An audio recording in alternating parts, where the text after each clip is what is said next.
Tervist, on Illar Kohv Viinavalt ja täna on neljapäev, 24.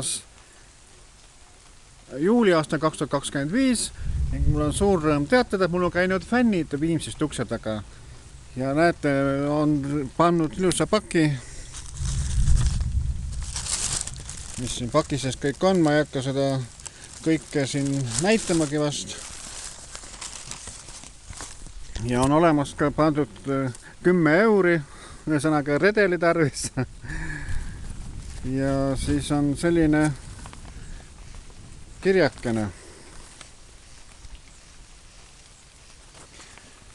Tere, Illar! Tulime täna 24. juuli pärastlõunal Viinavalt läbi, kuid kahjuks sind polnud sellel ajal kodus. Sellegipoolest palume sul lahkesti vastu võtta meie poolt väikene külakost. Kotist leiad veel meiepoolse sümboolse panuse redeli fondi. PS Slava Ukraini, fännid Viimsist 24.07.25.